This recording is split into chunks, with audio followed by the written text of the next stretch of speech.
जय हिंद दोस्तों। NCB education hub YouTube channel में आप सभी मित्रों का हार्दिक अभिनंदन है।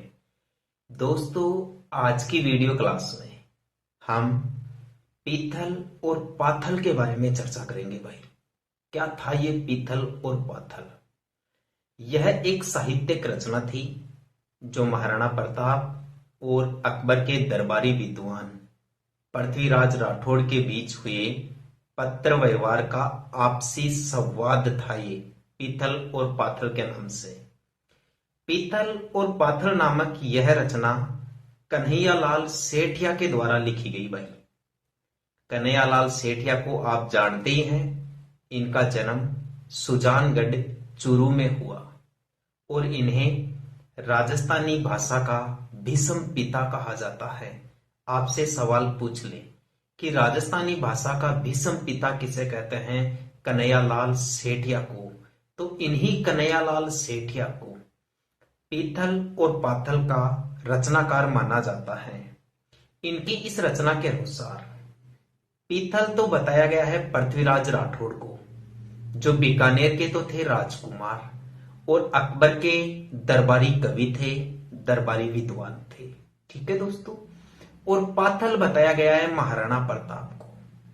अब आप देखिए दोस्तों कि इस पीथल और पाथल के माध्यम से महाराणा प्रताप और पृथ्वीराज राठौड़ किस तरीके से आपस में पत्र के माध्यम से बातचीत करते हैं और इसका मेवाड़ के इतिहास में क्या महत्वपूर्ण है, युवाओं को क्या प्रेरणा मिलती है या लोगों को इससे किस प्रकार दोस्तों मोटिवेशन मिलता है, इसी बात की हम आज चर्चा करेंगे। ऐसा बताया जाता है जब हल्दीघाटी युद्ध में महाराणा प्रताप की भौतिक पराजय हुई। भौतिक पराजय का मतलब है युद्ध के मैदान में जीत यहां अकबर की हुई थी भाई, लेकिन नैतिक आधार पर देखा जाए तो महाराणा प्रताप की जीत हुई थी, क्योंकि अकबर न तो महाराणा प्रताप को प्रत्यक्ष रूप से युद्ध में हरा सका, ना महाराणा प्रताप को अकबर जिंदा पकड़ सके, ना ही महाराणा प्रताप को इस युद्ध में वो मार सके। इसलिए इस युद्ध में कई बार ये जो हल्दीघाटी का युद्ध था इसे अनिर्णायक युद्ध कहा गया है। यानी न तो प्रताप जीत सके इसमें और ना ही अकबर जीत सका, इसलिए इसे अनिर्णायक युद्ध कहा गया है भाई। ठीक है दोस्तों। तो जब हल्दीघाटी युद्ध के पश्चात एक बार जंगल की बात है, महाराणा प्रताप अपनी सेना के साथ जंगलों में थे भाई, सेना का पुनर्गठन कर रहे थे। तो उस समय बताया जाता है कि महाराणा प्रताप को घास की रोटियां भी खानी पड़ी थी भाई। आर्थिक स्थिति कमजोर हो गई थी महाराणा प्रताप की हल्दीघाटी युद्ध के बाद। तो एक दिन जो उनका पुत्र था महाराणा प्रताप का, अमर सिंह, उन्होंने क्या किया दोस्तों, जब वो घास की रोटी खा रहे थे तब एक जंगली बिल्ला अमर सिंह सिसोदिया से, यानी महाराणा प्रताप के पुत्र से, वो घास की रोटी छीन लेता है और भाग जाता है। तो उस टाइम पर जो अमर सिंह सिसोदिया थे वो छोटे बालक थे भाई, तो वो रोने लग जाते हैं उस टाइम पे। तो महाराणा प्रताप ने ये दृश्य देखा भाई, और ये दृश्य देखकर उनका मन द्रवित हो गया भाई। वो अपने आप के बारे में ऐसा सोचने लगा कि एक मेरी जिद की खातिर आज मेरा परिवार तकलीफ में है, मेरी सेना तकलीफ में है, तो क्यों ना मैं अकबर की अधीनता स्वीकार कर लूं। ऐसा एक ख्याल आया महाराणा प्रताप के दिलो दिमाग में। पीथल और पाथल रचना के अनुसार बताया जा रहा है, ये बात कोई सत्य भी है या नहीं इसका कोई स्पष्ट प्रमाण नहीं है। तो ऐसा बताया जाता है इस रचना के अनुसार कि महाराणा प्रताप ने एक पत्र लिखा भाई, किसको? अकबर को। किस संबंध में? अधीनता स्वीकार करने के संबंध में। जब अकबर के दरबार में वो पत्र पहुंचा जिसमें अधीनता से संबंधित इस बात का जिक्र था, तो अकबर को यकीन नहीं हुआ भाई कि महाराणा इतनी आसानी से मेरी अधीनता स्वीकार कर ली। जो साहसी वीर योद्धा ये कहता था मेरे बारे में कि मैं एक तुर्क की अधीनता स्वीकार नहीं कर सकता, या एक तुर्क को मेरी मातृभूमि का बादशाह नहीं मान सकता, आज वो इतनी आसानी से मेरी अधीनता कैसे स्वीकार कर रहा है? ये विचार किसके दिमाग में चल रहे थे भाई? ये विचार पत्र का संदेश पाकर अकबर के दिमाग में चल रहे थे।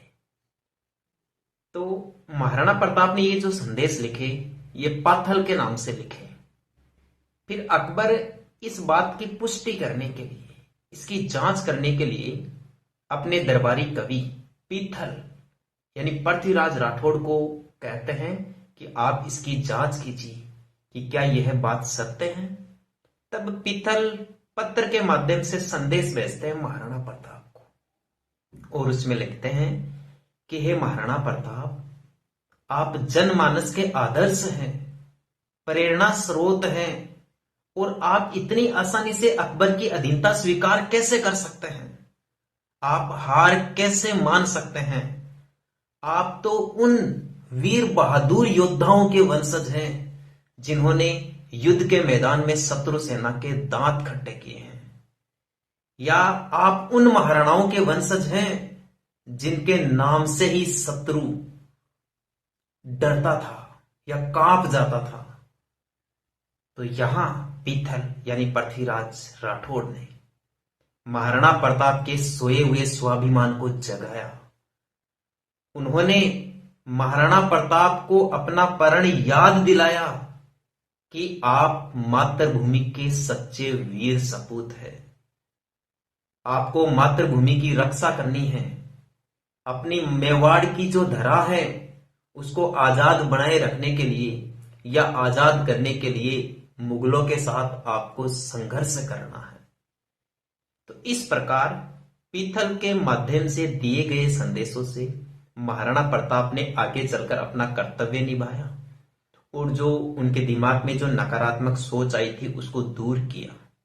कुछ ही समय पश्चात 1582 ईस्वी में दिवेर के निकट या राजसमंद में जो दिवेर स्थान है वहां दिवेर का युद्ध हुआ भाई।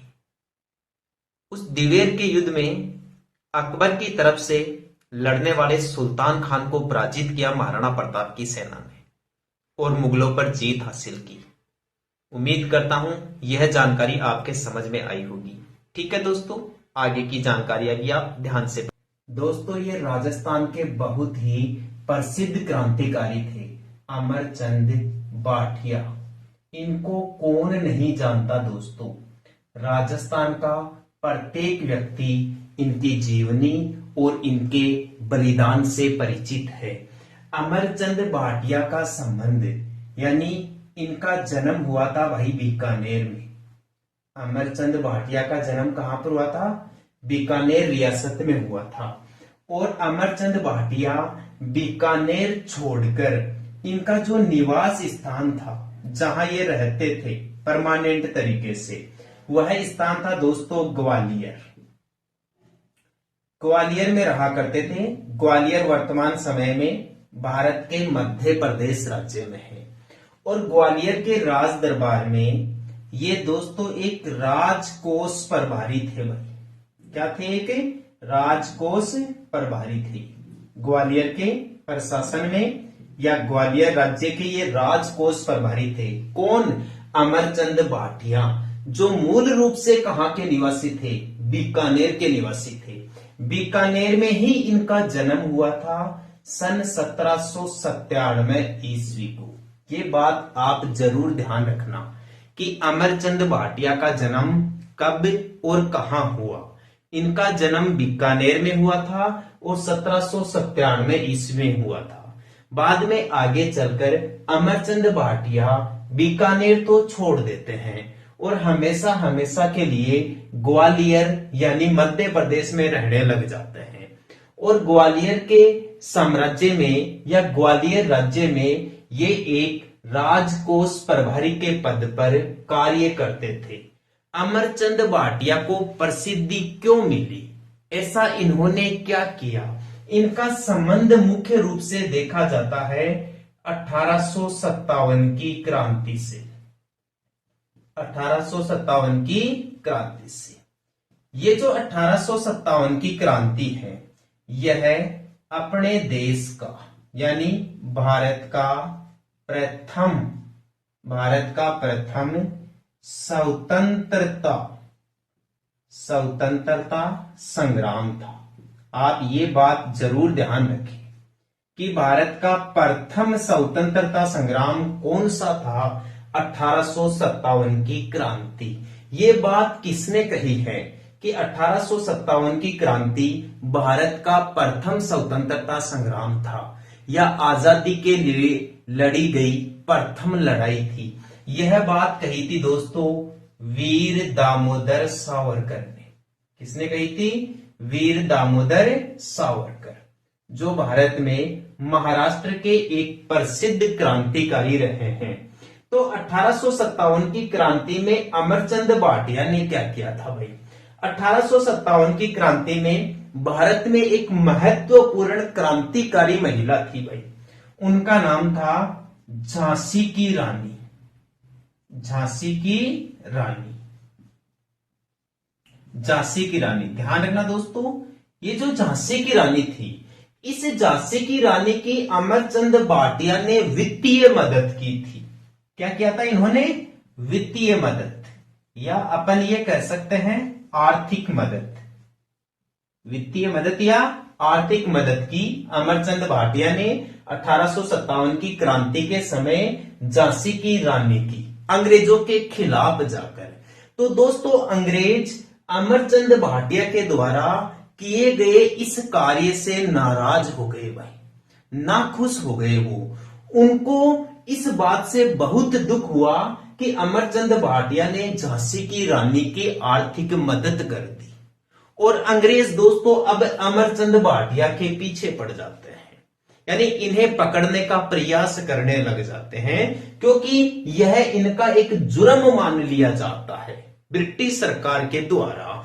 तो यहां क्या होता है दोस्तों, कुछ समय पश्चात अमरचंद भाटिया को पकड़ लिया जाता है, अंग्रेजों के द्वारा गिरफ्तार कर लिया जाता है और उन्हें दोस्तों फांसी पर लटका दिया जाता है। तो यह सवाल पूछा जाता है कि अमरचंद भाटिया को फांसी कब दी गई भाई? अमरचंद भाटिया को फांसी दी गई थी दोस्तों 22 जून 1858 ईस्वी में। अमरचंद भाटिया को फांसी कब दी गई? 22 जून 1858 ईस्वी को। और ध्यान रखना, ये राजस्थान के मंगल पांडे भी कहे जाते हैं। बहुत ही इंपॉर्टेंट सवाल है, यदि आपसे परीक्षा में पूछ ले कि राजस्थान का मंगल पांडे किसे कहते हैं, राजस्थान का मंगल पांडे, या फिर आपसे सवाल ऐसे भी पूछ सकता है कि राजस्थान के प्रथम शहीद कौन थे? राजस्थान में 1857 की क्रांति के प्रथम शहीद कौन थे? तो वो दोस्तों मंगल पांडे के जैसे ही कार्य करने वाले व्यक्तित्व के धनी अमरचंद भाटिया थे। 1857 की क्रांति में सबसे पहले अंग्रेजों के द्वारा फांसी दी गई थी मंगल पांडे को, और राजस्थान में यह कार्य सबसे पहले किया था अमरचंद भाटिया ने। यानी अंग्रेजों ने राजस्थान में सबसे पहले अमरचंद भाटिया को 1857 की क्रांति के कारण 22 जून 1858 ईस्वी को फांसी पर लटका दिया था। इसलिए इन्हें राजस्थान का मंगल पांडे कहते हैं, या राजस्थान में 1857 की क्रांति का प्रथम शहीद कहा जाता है। दोबारा देख लीजिए दोस्तों अमरचंद भाटिया की सारी कहानी। अमरचंद भाटिया का जन्म राजस्थान की बीकानेर रियासत में सन 1797 ईस्वी में हुआ था। बाद में आगे चलकर अमरचंद भाटिया अपने परिवार सहित बीकानेर तो छोड़ देते हैं और मध्य प्रदेश के ग्वालियर में जाके बस जाते हैं, जहां के राजकाज में अमरचंद भाटिया एक राजकोष प्रभारी नामक पद पर कार्य करते हैं। 1857 की क्रांति के दौरान अमरचंद भाटिया ने झांसी की रानी की वित्तीय मदद की थी या आर्थिक सहायता की थी। उनके इस कार्य के कारण अंग्रेजी सरकार से ये नाराज हो गए, या अंग्रेजी सरकार अमरचंद भाटिया से नाराज हो गई, तो जल्द ही अंग्रेजों ने अमरचंद भाटिया को गिरफ्तार कर लिया और उन्हें 22 जून 1858 ईस्वी को फांसी पर लटका दिया। इस प्रकार अमरचंद भाटिया पहले व्यक्ति थे राजस्थान के जो इस क्रांति के दौरान शहीद हुए या फांसी पर लटकाए गए। अतः इन्हें राजस्थान का मंगल पांडे कहते हैं। 1857 की क्रांति में राजस्थान का प्रथम शहीद भी अमरचंद भाटिया को कहते हैं। ध्यान रखना दोस्तों, 1857 की क्रांति को वीर दामोदर सावरकर ने भारत का प्रथम स्वतंत्रता संग्राम नाम दिया है। सबसे पहले तो मैं आपको सिरोही जिले की जानकारी मैप के माध्यम से बता देता हूं। जैसे दोस्तों मान लीजिए ये अपना राजस्थान है, छोटा सा मैप बना के समझा देता हूं यहां पर आपको मैं। ये अपना राजस्थान ऐसे मान लीजिए दोस्तों, राजस्थान पतंग के आकार का जिला है, विषम कोणीय चतुर्भुज के समान हमारे राज्य का आकार है। इसे पर्यटन के क्षेत्र में पधारो हमारे देश के आदर्श वाक्य के नाम से पुकारा जाता है। तो राजस्थान का पर्यटन लोगो है पधारो हमारे देश। पहले और भी पर्यटन के आदर्श वाक्य रहे हैं, जैसे सुरंगो राजस्थान, रंगीलो राजस्थान, कुछ भी दिख जाए। तो राजस्थान के पर्यटन लोगों में आप ध्यान रखना पधारो हमारे देश। ठीक है, भारत के पर्यटन लोगों का आप ध्यान रखना अतिथि देवो भव है। अतिथि देवो भव है, यह तो भारत का पर्यटन लोगो है और राजस्थान का पर्यटन लोगो है पधारो हमारे देश। तो राजस्थान में दोस्तों यहाँ ये वाला क्षेत्र है ना, यहाँ पर दोस्तों यहाँ आपको एक जिला देखने को मिलेगा मानचित्र में और उस जिले का नाम है दोस्तों सिरोही जिला। ठीक है, राजस्थान का बहुत ही प्रसिद्ध जिला रहा है सिरोही। सिरोही जिले की इधर पश्चिम की तरफ सीमा मिलती है जालोर जिले से और पूर्व की तरफ सीमा स्पर्श करती है दोस्तों उदयपुर जिले को। इस सिरोही जिले का जो सबसे प्रसिद्ध पर्यटन स्थल है उसका नाम है दोस्तों माउंट आबू। सिरोही जिले का जो सबसे प्रसिद्ध पर्यटन स्थल है उसका क्या नाम है? उसका नाम है माउंट आबू। ध्यान रखना, माउंट आबू के मामले में आपसे सवाल पूछे जा सकते हैं। राजस्थान का सबसे ऊंचा नगर, सबसे ज्यादा हाइट पर स्थित नगर माउंट आबू नगर है। राजस्थान का एकमात्र पर्वतीय नगर भी कौन सा है? माउंट आबू। राजस्थान का सबसे प्रसिद्ध पर्वतीय पर्यटन स्थल भी कौन सा है? माउंट आबू ही है। माउंट आबू में पूरे राजस्थान में सबसे ज्यादा बरसात होती है। तो ध्यान रखना, सवाल पूछ लिया जाएगा माउंट आबू में बरसात कितनी होती है? 150 सेंटीमीटर, जो पूरे राजस्थान में सबसे ज्यादा दर्ज की जाने वाला स्थान है माउंट आबू। राजस्थान में सबसे कम बरसात होती है यहाँ सम स्थान पर। सम राजस्थान के जैसलमेर जिले में पड़ता है। कौन सी जिले में पड़ता है? जैसलमेर जिले में, जो पश्चिमी राजस्थान का जिला है या राजस्थान का सबसे पश्चिमी जिला भी माना जाता है। तो सबसे कम वर्षा वाला जिला पूछ ले तो जैसलमेर, सबसे कम वर्षा वाला स्थान पूछ ले तो जैसलमेर का सम, सर्वाधिक वर्षा वाला स्थान पूछ ले तो माउंट आबू 150 सेंटीमीटर, और सबसे ज्यादा वर्षा वाला यदि आपसे जिला पूछ ले तो यहां आपको यहां देखने को मिलेगा झालावाड़ जिला। राजस्थान का झालावाड़ जिला जो राजस्थान की सबसे नवीनतम रियासत मानी जाती है, या फिर ऐसे भी कह सकते हैं कि राजस्थान की एकमात्र रियासत है झालावाड़, जिसे अंग्रेजों के द्वारा गठन किया गया या जिसका गठन ब्रिटिश सरकार के द्वारा किया गया। ठीक है, झालावाड़ में बरसात होती है 120 सेंटीमीटर। इस प्रकार जिले के हिसाब से सर्वाधिक वर्षा झालावाड़ में 120 सेंटीमीटर, जिले के हिसाब से सबसे कम वर्षा जैसलमेर में 10 सेंटीमीटर से भी कम, स्थान के हिसाब से सबसे कम वर्षा सम स्थान जैसलमेर में, जिसे वनस्पति विहीन या वर्षा विहीन स्थान के नाम से भी जाना जाता है। राजस्थान में सर्वाधिक वर्षा वाला स्थान माउंट आबू है भाई। सबसे ज्यादा वनस्पति भी मुख्य रूप से यहीं पर देखने को मिल जाएगी। पूरे राजस्थान में यदि ऑल ओवर देखा जाए तो राजस्थान के दक्षिणी पूर्वी भाग में यानी हाड़ौती क्षेत्र में झालावाड़, कोटा, बाराबूंदी, इसके अलावा दक्षिणी राजस्थान में बांसवाड़ा, डूंगरपुर, उदयपुर, यहाँ आपको सर्वाधिक वनस्पति देखने को मिल जाएगी। राजस्थान में सबसे ज्यादा वन उदयपुर जिले में आपको देखने को मिल जाएंगे।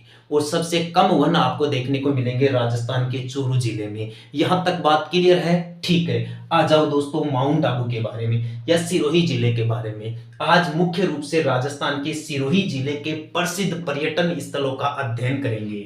तो सबसे पहले चयन करते हैं दोस्तों गुरु शिखर का। सबसे पहले चयन किसका करते हैं अपन? गुरु शिखर का। ये जो गुरु शिखर है ये दोस्तों इस माउंट आबू के पठार पर स्थित है।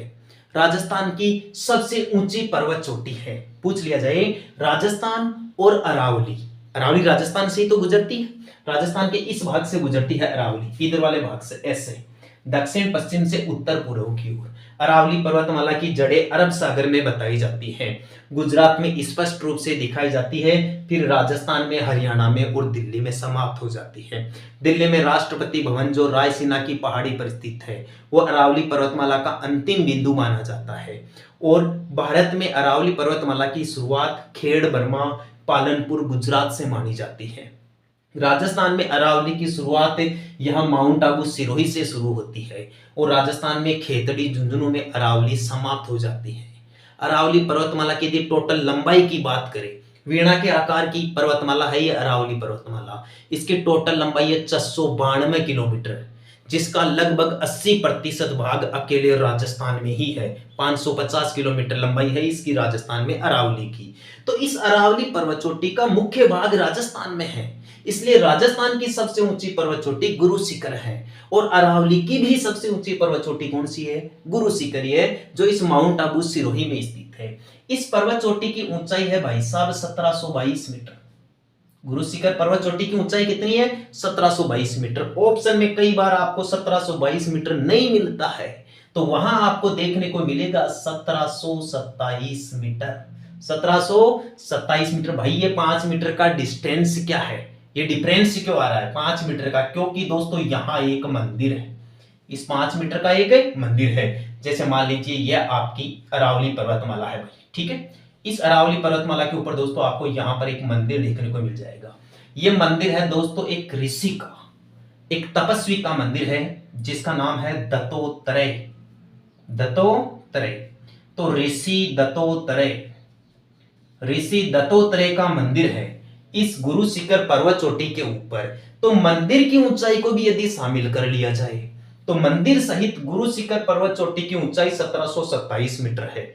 और यदि केवल पर्वत चोटी की ओरिजिनल ऊंचाई आपसे पूछ ले तो 1727 मीटर बता देनी है। बात क्लियर है?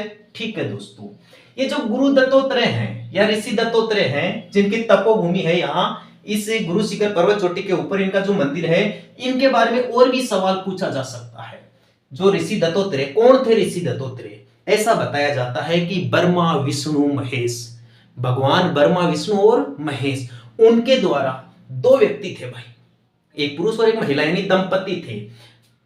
व्यक्ति का नाम था दोस्तों आत्रेय, पुरुष का क्या नाम था? आत्रेय, और महिला का नाम था अनसुईया। क्या नाम था? अनसुईया।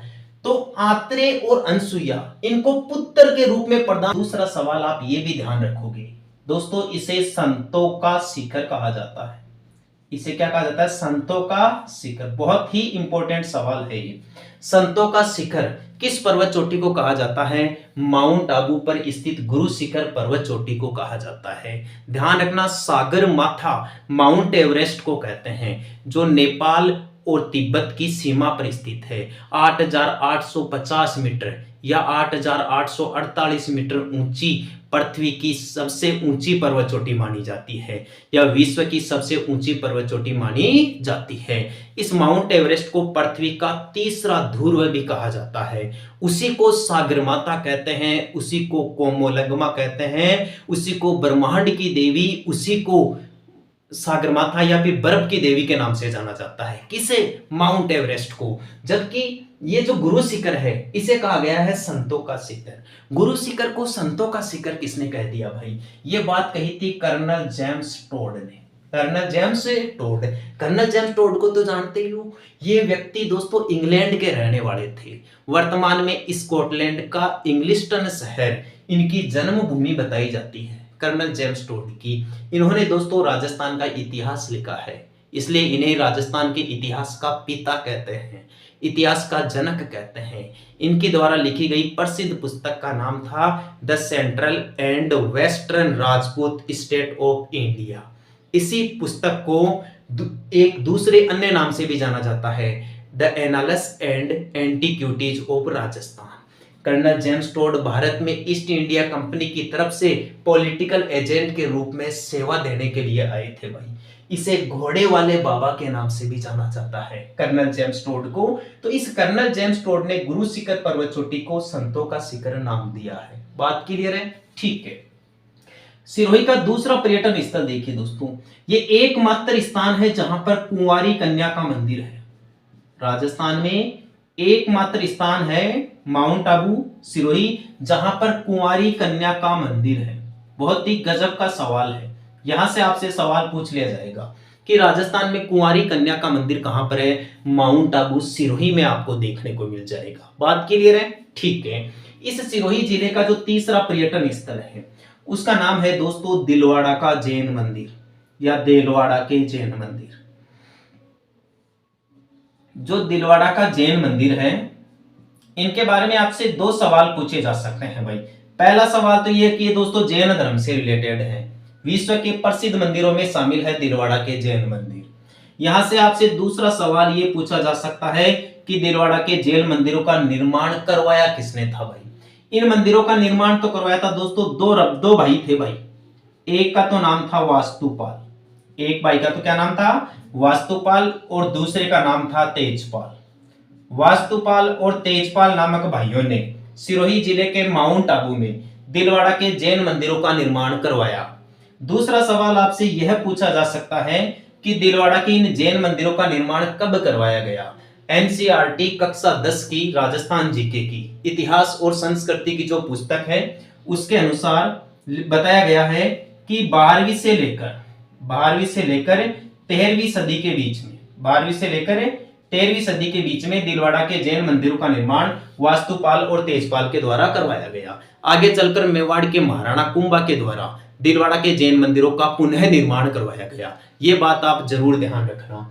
सिरोही जिले का जो चौथा सबसे बेस्ट पर्यटन स्थल है उसका नाम है दोस्तों नक्की झील। क्या नाम है भाई? नक्की झील। नक्की झील बहुत ही फेमस झील है, पूरे राजस्थान में, पूरे भारत में प्रसिद्ध झील है नक्की झील।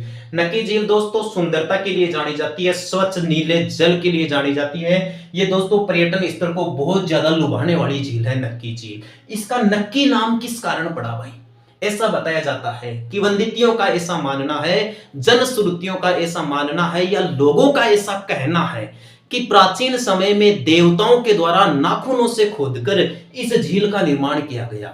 नाखूनों से खोदी जाने के कारण इस झील को नक्की झील नाम दिया गया। बात क्लियर है? जबकि जो अपना फिजिकल है या जो साइंस है इसको दोस्तों एक कृत्रिम झील मानती है। कैसी झील मानती है? कृत्रिम झील, मानव निर्मित झील मानती है। जो आपके एनसीईआरटी के आंकड़े हैं वो भी यही बात कहते हैं कि यह भारत की प्रथम कृत्रिम झील थी। यह भारत की प्रथम मानव निर्मित झील थी। कौन सी भाई? नक्की झील। जबकि मान्यताओं के अनुसार क्या कहा जाता है कि इस झील का निर्माण देवताओं के द्वारा किया गया था, नाखूनों से खोदकर किया गया था। नक्की झील राजस्थान की सबसे ऊंची झील है, 1200 मीटर ऊंची झील है। यह राजस्थान की सबसे गहरी झील भी है, 80 फीट गहरी झील है यह नक्की झील, और 1/4 मील जितनी चौड़ी है यह झील। यहां आप कंफ्यूज मत हो जाना दोस्तों। पूछ ले आपसे सवाल कि राजस्थान की सबसे गहरी झील कौन सी है, तो जवाब दे देना नक्की झील है। राजस्थान की सबसे ऊंची झील कौन सी है, तब भी जवाब दे देना नक्की झील है। लेकिन आपसे सवाल पूछ ले राजस्थान की सबसे नीची झील कौन सी है, तब नक्की झील जवाब मत देना।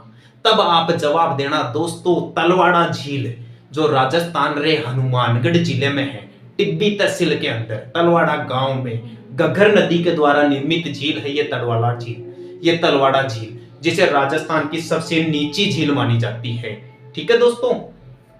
इसके अलावा दोस्तों ये जो आपकी नक्की झील है, यहाँ पर आपको दोस्तों टड रॉक मिल जाएगी, नन रॉक मिल जाएगी, घूंघट निकाली हुई स्त्री की चट्टान देखने को मिल जाएगी।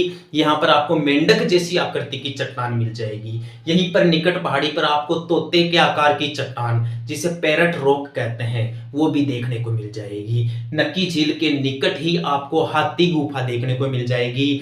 चंपा गुफा देखने को मिल जाएगी। ये नक्की झील राजस्थान रही एकमात्र ऐसी झील है जो सर्दियों में अक्सर जम जाती है। सर्दियों में जम जाने वाली एकमात्र राजस्थान की झील कौन सी है भाई? नक्की झील है। बात क्लियर है? ठीक है। इसके अलावा आप ध्यान रखना, ये नक्की झील एक हनीमून पॉइंट भी है भाई। नवविवाहित युवक और युवतियां या दुल्हा जो दुल्हन होती है, जो कपल होते हैं, वो दोस्तों पर्यटन के लिए, भ्रमण करने के लिए, हनीमून के तौर पर नक्की झील या माउंट आबू देखने के लिए जाते हैं। तो इसलिए इस नक्की झील या माउंट आबू वाले पर्यटन स्थल को राजस्थान में हनीमून पॉइंट भी कहा जाता है। यहां दोस्तों एक प्रसिद्ध आपको देखने को मिल जाएगा सनसेट पॉइंट। बहुत ही इंपॉर्टेंट है दोस्तों ये। सनसेट पॉइंट का मतलब क्या होता है? सूर्यास्त का नजारा।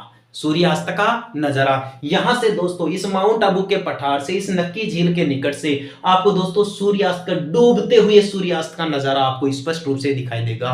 उस समय दोस्तों इतना विहंगम दृश्य बनता है, इतना मनमोहक दृश्य बनता है, ऐसा लगता है देखने पर मानो सूरज यहीं पर डूब रहा है या यहीं पर धरातल पर नीचे उतर रहा है।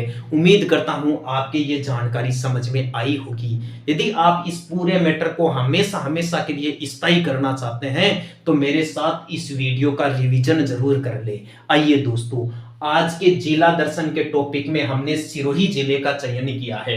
सिरोही जिले का प्रसिद्ध स्थान है माउंट आबू, जहां 150 सेंटीमीटर वर्षा होती है और पूरे राजस्थान में सबसे ज्यादा वर्षा होती है।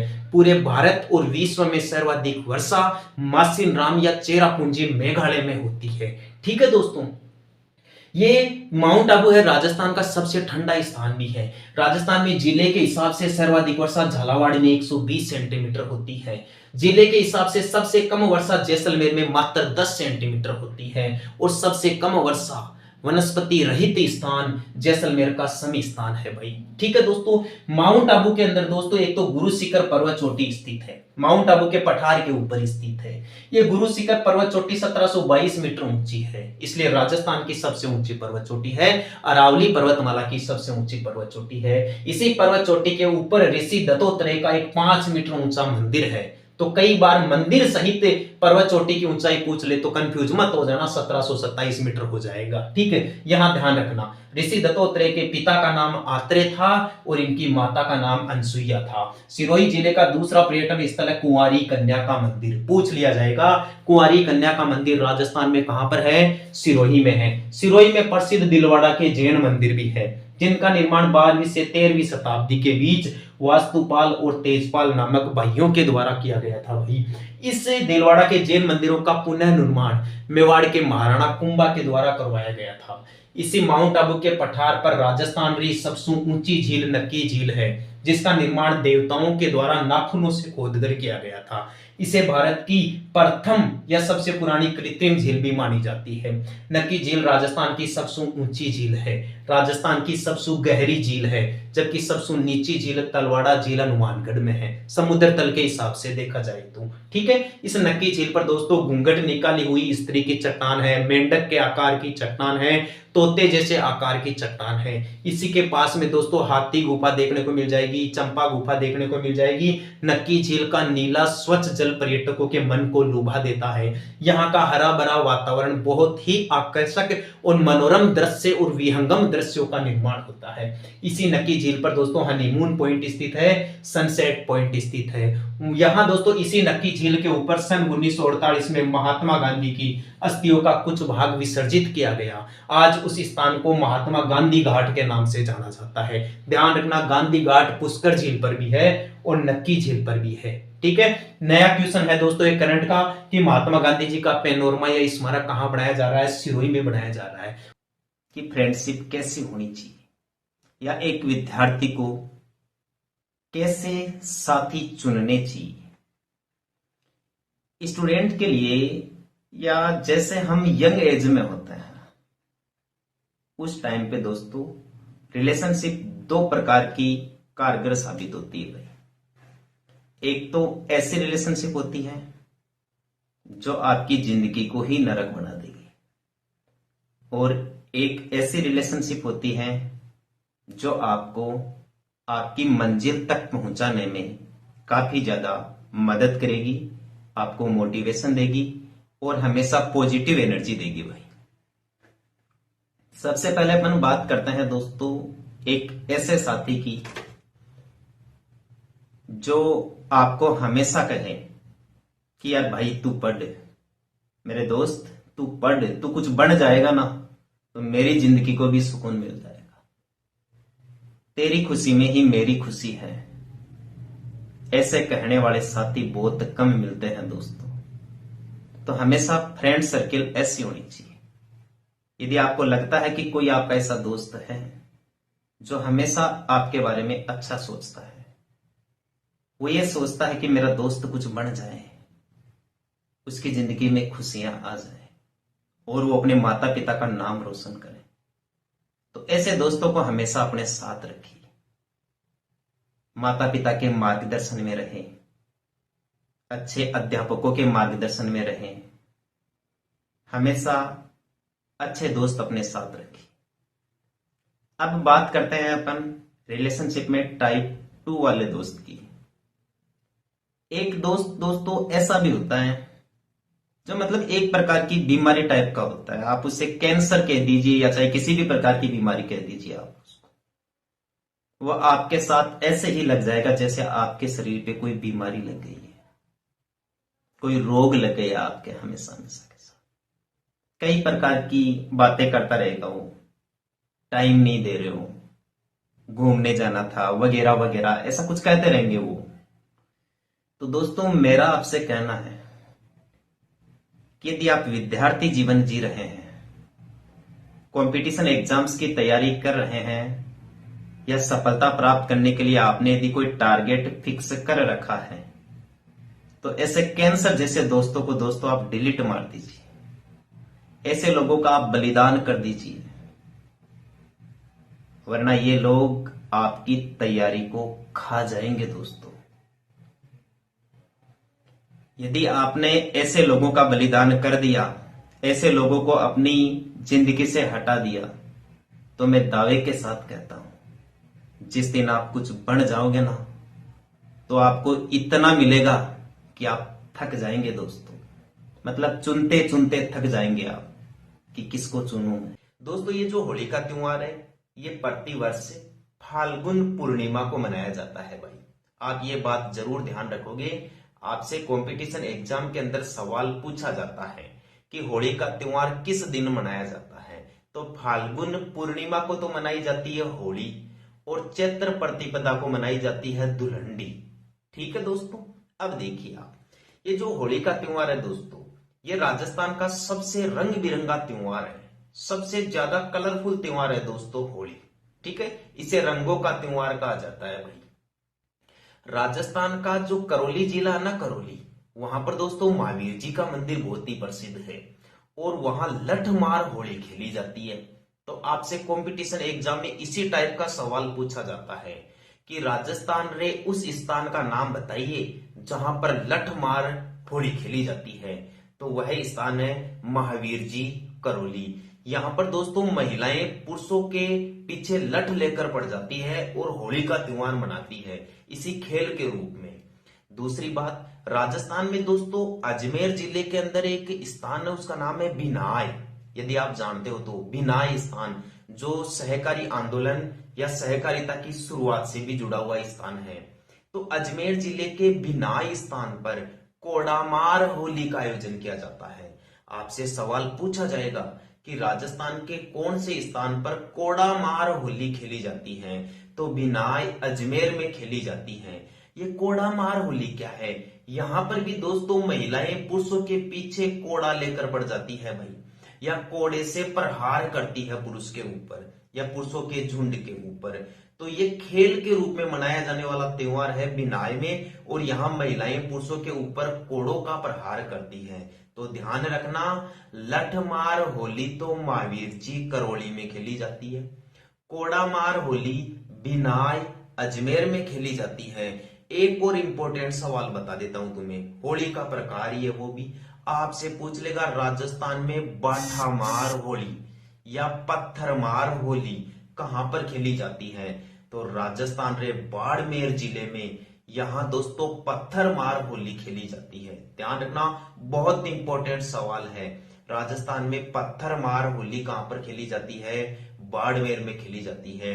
यहाँ दोस्तों इल्लो जी की बारात का दृश्य भी दिखाया जाता है, या इल्लो जी की सवारी भी निकाली जाती है। इल्लो जी कौन थे भाई? इल्लो जी दोस्तों ये मारवाड़ के थे भाई। इनका विवाह होलिका जी से होने वाला था, लेकिन होलिका जी तो पहले ही अग्नि में स्नान कर लेती है, प्रहलाद तो बच जाते हैं, होलिका जी जल जाते हैं और इल्लो जी दोस्तों कंवारे रह जाते हैं। तो लास्ट में उनको बहुत ज्यादा दुख होता है और वो होली माता की उसी राख में लौट जाते हैं और पागल से हो जाते हैं। तो उनका जो दृश्य है दोस्तों, यह एक खेल के रूप में दिखाया जाता है। कहाँ? बाड़मेर में। तो आपसे सवाल पूछा जा सकता है कि राजस्थान के कौन से जिले में इल्लो जी की बारात निकाली जाती है होली पर्व पर, या इल्लो जी की सवारी निकाली जाती है? तो बाड़मेर में निकाली जाती है। वहां पत्थर मार होली भी खेली जाती है। आपसे होली के अवसर पर शेखावाटी से एक सवाल पूछा जा सकता है कि होली पर्व पर शेखावाटी में कौन सा नृत्य किया जाता है? तो गिंदड़ नृत्य किया जाता है। शेखावाटी में होली पर्व पर गिंदड़ नृत्य का आयोजन किया जाता है। ध्यान रखना इस बात का। एक कोटा के बारे में भी सवाल पूछ लेगा आपसे दोस्तों। कोटा जिले में होली के अवसर पर नहान पर्व का आयोजन किया जाता है। यहां से दोस्तों अच्छा सवाल बन सकता है कि राजस्थान के कौन से स्थान पर या कौन से जिले में होली के अवसर पर नहान पर्व का आयोजन किया जाता है? तो राजस्थान के कोटा जिले में किया जाता है भाई। याद रह जाएगी ये बातें। और बता देता हूं दोस्तों तुम्हें होली पर्व की ही महत्वपूर्ण जानकारियां। जो मेवाड़ है, दक्षिणी राजस्थान है, उदयपुर, चित्तौड़गढ़, प्रतापगढ़, डूंगरपुर, बांसवाड़ा, इन जिलों में दोस्तों होली के अवसर पर भगोरिया उत्सव मनाया जाता है या भगेरिया उत्सव मनाया जाता है। तो ये भी बहुत ही अच्छा सवाल है कि राजस्थान में भगेरिया उत्सव का आयोजन कहां और कब होता है? दक्षिणी राजस्थान में होता है, मेवाड़ प्रांगण में होता है, और यहाँ दोस्तों ये होली के अवसर पर होता है। बात समझ में आ रही है? वर्तमान समय में दोस्तों राजस्थान का जो जयपुर जिला है या जो जयपुर शहर है, वहां पर भी दोस्तों रंग बिरंगे त्योहार होली को बड़े ही हर्षोल्लास के साथ मनाया जा रहा है। यहाँ ऐसा बताया जाता है कि यहाँ जन्म, मरण, बारात यानी परण, जन्म, मरण और परण, ये दृश्य दिखाया जाता है जयपुर शहर की होली में। या जयपुर शहर में जो होली का त्योहार मनाया जाता है, यहाँ जो सांस्कृतिक प्रोग्राम का जो आयोजन किया जाता है, यहाँ होली के अवसर पर जो बड़ा प्रोग्राम होता है, उसमें जन्म, मरण और परण का दृश्य दिखाया जाता है। अब बात समझ में आ रही है? या वीडियो आपको पसंद आया है? उम्मीद करता हूं दोस्तों आज का वीडियो आपको अच्छा लगा होगा। यहाँ दोस्तों थोड़ी सी जानकारी मैं आपको धुलंडी के बारे में भी दे देता हूं।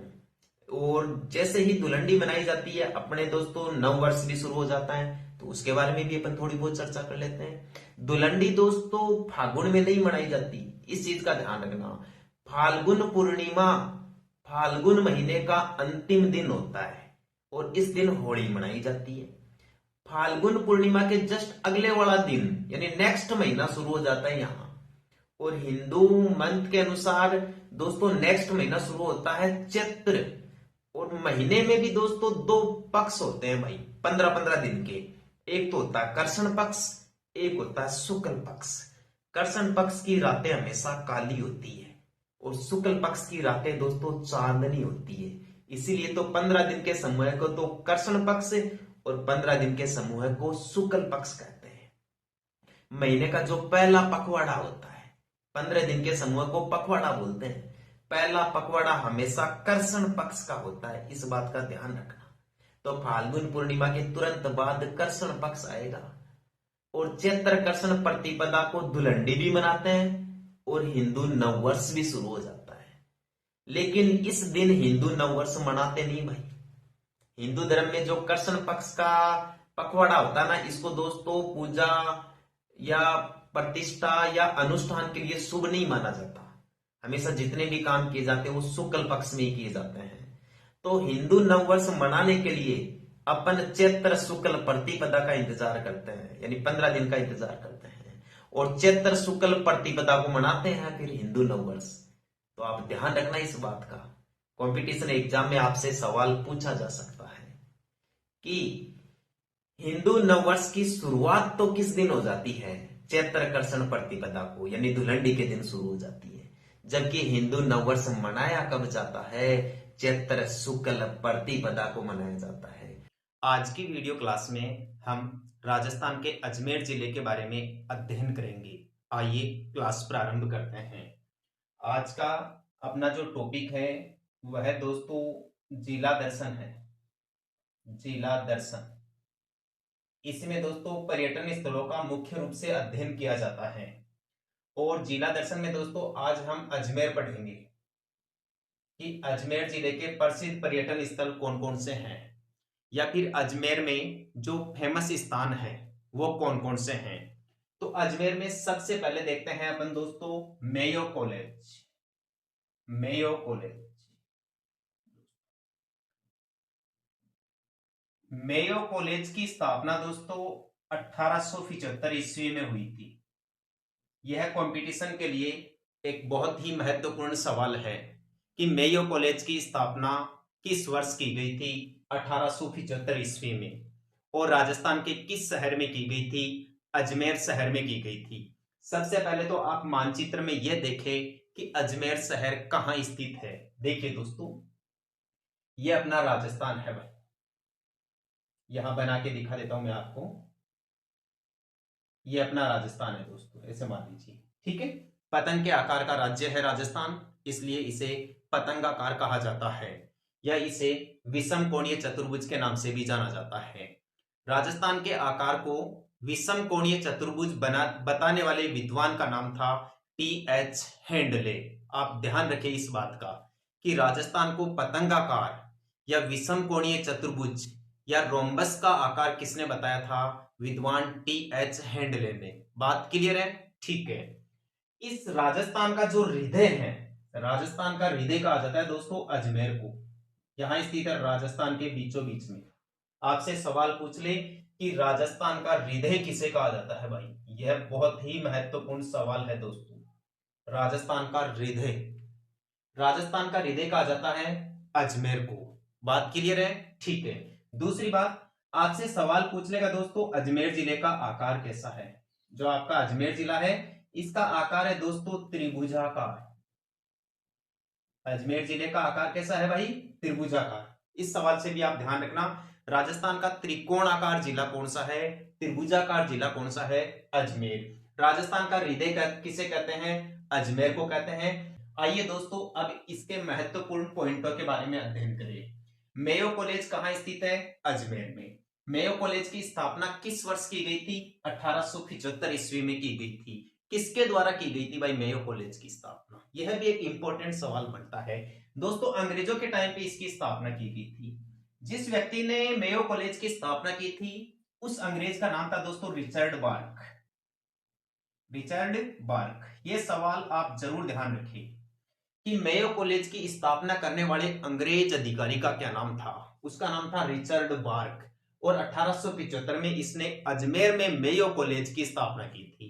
अब सवाल यह बनता है कि इस मेयो कॉलेज की स्थापना करने का प्रमुख उद्देश्य क्या था? यह दोस्तों एक बोर्डिंग स्कूल था भाई। जो मेयो कॉलेज था यह एक बोर्डिंग संस्था थी। इसमें केवल राजा महाराजाओं के बच्चों को पढ़ाने का कार्य किया जाता था भाई।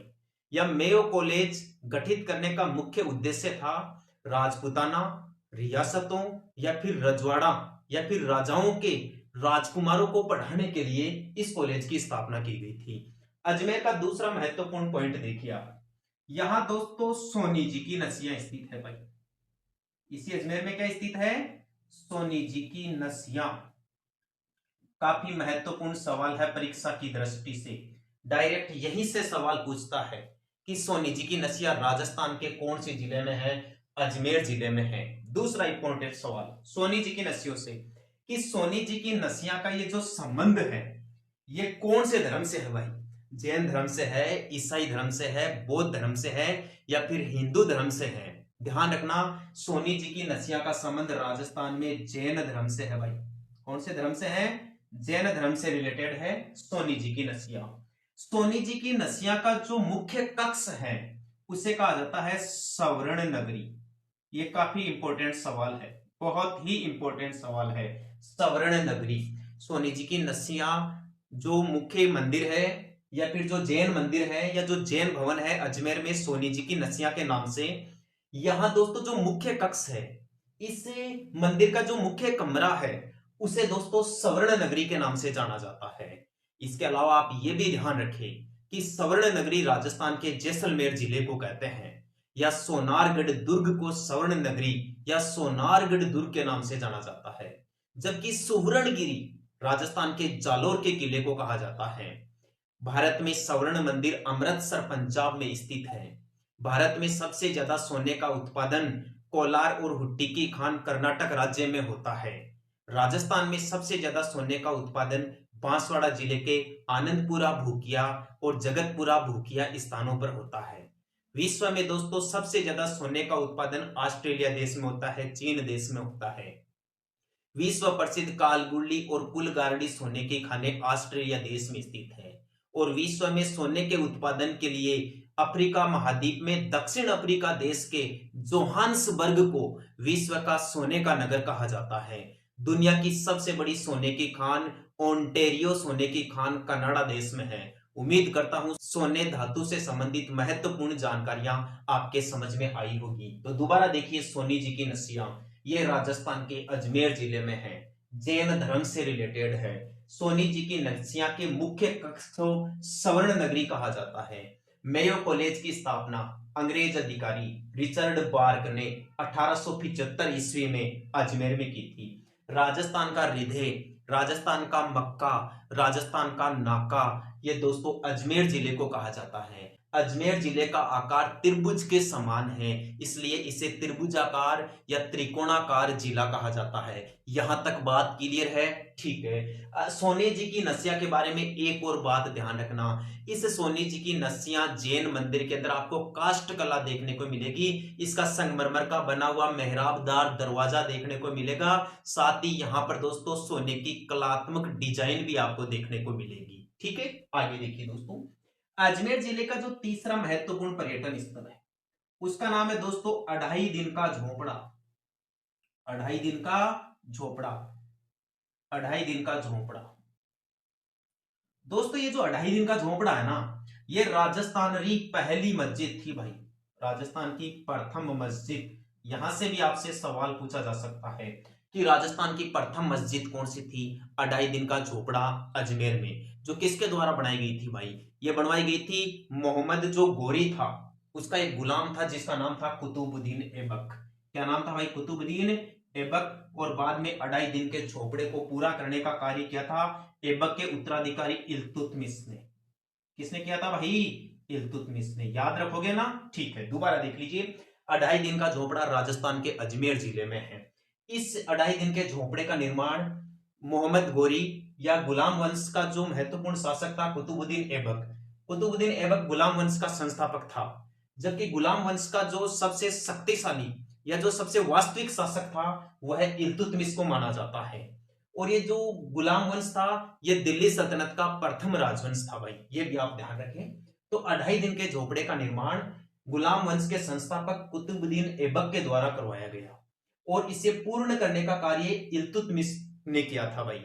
दूसरी बात यह है कि अढ़ाई दिन के झोपड़े में जो सुंदरता का काम किया था, इसके विकास का जो महत्वपूर्ण काम किया था वह गुलाम वंश के शासक इल्तुतमिश के द्वारा ही किया गया था, जिसे गुलाम वंश का वास्तविक संस्थापक कहा जाता है। आप ये बात मत भूलना कि अढ़ाई दिन का झोपड़ा राजस्थान की पहली मस्जिद थी, पहली मस्जिद थी। आपसे पूछ ले भारत की पहली मस्जिद कौन सी थी? अलाई दरवाजा। भारत की पहली मस्जिद कौन सी थी? अलाई दरवाजा, जो दिल्ली में स्थित है। इसका नाम अढ़ाई दिन का झोपड़ा क्यों पड़ा भाई? इसके पीछे दो मान्यताएं हैं।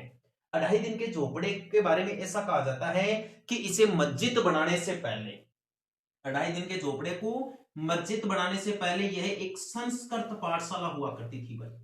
कौन सी पाठशाला हुआ करती थी? संस्कृत कॉलेज या संस्कृत पाठशाला हुआ करती थी, जो चौहान राजाओं के द्वारा बनाई गई थी।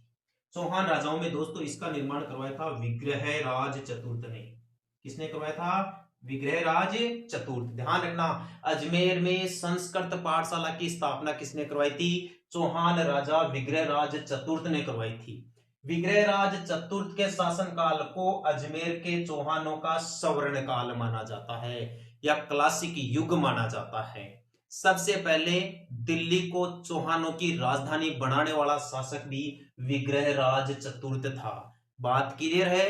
इसी विग्रहराज चतुर्थ ने, ये जो विग्रहराज चतुर्थ है इसे बिसलदेव चौहान के नाम से भी जाना जाता है भाई, ठीक है। और ये जो विग्रहराज है इसने दोस्तों बिसलपुर कस्बा बसाया था और वहां पर दोस्तों बिसलसर नाम का एक तालाब भी बनवाया था जहां पर आज बिसलपुर बांध है और यह राजस्थान की सबसे बड़ी पेयजल परियोजना मानी जा रही है, ठीक है। तो यहाँ ये 2.5 दिन का झोपड़ा पहले एक संस्कृत पाठशाला थी, तो इस संस्कृत पाठशाला को तुड़वा कर मात्र 2.5 दिन में ही कुतुबुद्दीन ऐबक ने इसे मस्जिद का रूप दे दिया था, इसलिए इसे 2.5 दिन का झोपड़ा कहा जाता है। पहली मान्यता तो यह है कि कुतुबुद्दीन ऐबक ने विग्रहराज चतुर्थ की संस्कृत पाठशाला को तुड़वाकर मात्र 2.5 दिन में इसे मस्जिद बना दिया था, इसलिए इसे 2.5 दिन का झोपड़ा कहा जाता है। बात क्लियर है। और इस 2.5 दिन के झोपड़े पर आज भी संस्कृत में विग्रहराज चतुर्थ के द्वारा या इसके समय लिखी गई जो हरिकेली नाटक था, इसकी पंक्तियां आज भी यहां पर प्रमाण के रूप में देखने को मिलती है कि यह पहले एक संस्कृत पाठशाला थी, यह मस्जिद जो विग्रहराज चतुर्थ ने बनवाई थी। 2.5 दिन का झोपड़ा कहने का दूसरा कारण यह बताया जाता है कि ये जो आपकी मस्जिद है, यहां पहले मराठा काल में पंजाब साहेब बाबा का 2.5 दिन का उर्स लगता था। मराठा काल में पंजाब साहेब बाबा का 2.5 दिन का उर्स लगता था अजमेर में इस स्थान पर, इसलिए इस जगह को 2.5 दिन के झोपड़े के नाम से जाना जाता है। उम्मीद करता हूं ये सारी जानकारी आपके क्लियर हो गई होगी। आगे की जानकारी पढ़े आप दोस्तों। यहां अजमेर का जो चौथा पर्यटन स्थल है उसका नाम है दोस्तों पुष्कर झील। उसका क्या नाम है भाई? पुष्कर झील। ये जो पुष्कर झील है इसे दोस्तों तीर्थराज कहते हैं। पुष्कर झील को क्या कहते हैं? तीर्थराज, तीर्थों का राजा, तीर्थों का राजा। ध्यान रखना, तीर्थों की नानी देव, देव यानी तीर्थ स्थल सांबर को कहा जाता है और तीर्थों का भांजा मचकुंड धौलपुर को कहते हैं, जबकि तीर्थों का मामा या तीर्थों का राजा किसे कहते हैं? पुष्कर झील अजमेर को कहते हैं भाई। ये पुष्कर झील सबसे प्रसिद्ध एक गोलाकार या अर्ध गोलाकार आकार की झील बताई जाती है। राजस्थान की सबसे पवित्र झील भी बताई जाती है पुष्कर झील। ये राजस्थान की सबसे प्रदूषित झील भी बताई जाती है। इसमें इतनी ज्यादा गंदगी हो गई थी दोस्तों यहाँ के लोगों के द्वारा गंदगी फैलाने के कारण कि कनाडा देश से यहाँ पर एक बार सफाई का कार्य भी किया जा चुका है। ये जो पुष्कर झील है, इस पुष्कर झील पर ऐसे बताया जाता है लगभग 500 मंदिर है। पुष्कर झील पर लगभग कितने मंदिर है? 500 मंदिर है। और इसके साथ ही ऐसा बताया जाता है कि पुष्कर झील पर 52 घाट है भाई। कितने घाट बने हुए हैं स्नान करने के लिए? 52 घाट। इसे दोस्तों पवित्र स्थान माना जाता है। ऐसा बताया जाता है कि पुष्कर झील में स्नान करने से लोगों के सारे पाप धुल जाते हैं, लोगों के सारे पाप कट जाते हैं, इसलिए पुष्कर झील में स्नान करना पवित्र माना गया है और इसे राजस्थान की इसीलिए सबसे पवित्र झील माना जाता है। कौन सी झील को? पुष्कर झील को। ऐसा बताया जाता है कि पुष्करणा ब्राह्मणों के द्वारा खोदी गई थी ये झील, या पुष्करणा ब्राह्मणों के द्वारा निर्मित होने के कारण इस झील को पुष्कर झील के नाम से भी जाना जाता है। यहाँ ये जो पुष्कर झील है इस पर जो 52 घाट है ना, उसमें जो सबसे बड़ा घाट है इसे दोस्तों गांधी घाट कहते हैं भाई। इसे क्या कहते हैं? गांधी घाट के नाम से जाना जाता है। इस गांधी घाट को पहले जनाना घाट कहा जाता था। मैडम मेरी ने भी यहां पर कुछ निर्माण करवाया था। जॉर्ज पंचम जो ब्रिटिश सम्राट था ना, कि पूरे ब्रिटिश शासनकाल में एकमात्र सम्राट जो भारत आया था, जॉर्ज पंचम, उसके साथ उसकी रानी मैडम मेरी भी आई थी। तो उसने दोस्तों यहाँ पुष्कर झील का भ्रमण किया था और यहाँ इस घाट का पुनर्निर्माण करवाया था। इसलिए कुछ समय तक इस गांधी घाट को मेरी घाट के नाम से भी जाना गया।